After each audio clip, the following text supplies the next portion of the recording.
Andy, as a trust, looking back at 2014, how's the trust progressed? Yeah, I think that the community trust as a whole has continued to develop. We have focused on a real targeted approach to our delivery. We have a real family approach, working from 2-year-olds through to 90, but have a targeted intervention team working with key partners, social workers, working on a Building Resilient Families programme. Looking at those individuals, we need to engage through the brand and then divert onto positive activities and raise their education and knowledge as a family as a whole. And what have been the highlights of 2014 for you and the trust? I think one of the key highlights has been the staff workforce, how they've continued to develop. We now have over 30 full-time and part-time staff and further casual staff on top of that. We have a very strong CPD programme.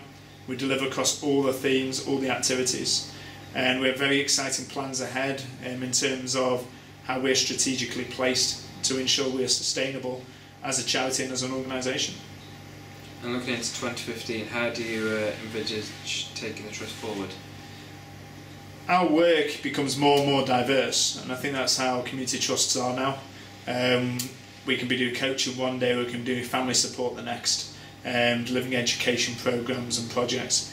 We as a community trust, we don't measure ourselves on turnover or numbers of activity or number of staff. It's about the high quality that we deliver, and if we deliver that high quality, then the rest will gather pace and come with us as we continue to develop.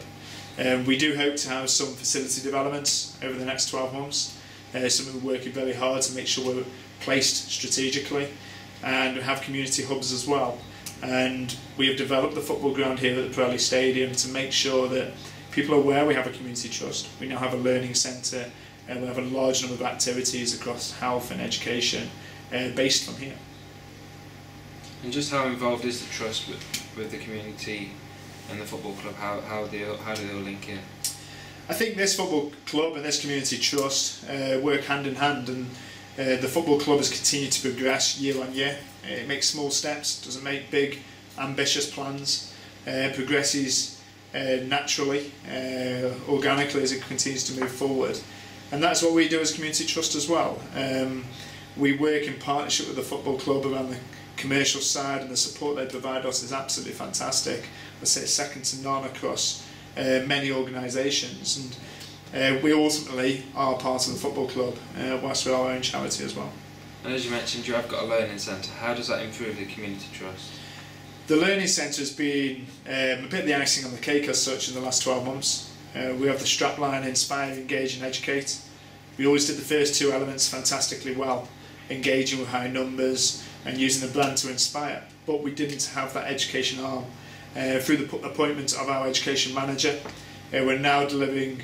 Our education department is probably our biggest department, delivering neat projects and literacy and numeracy to primary schools, adult education, silver surfers, internally as well as delivering externally on outreach venues.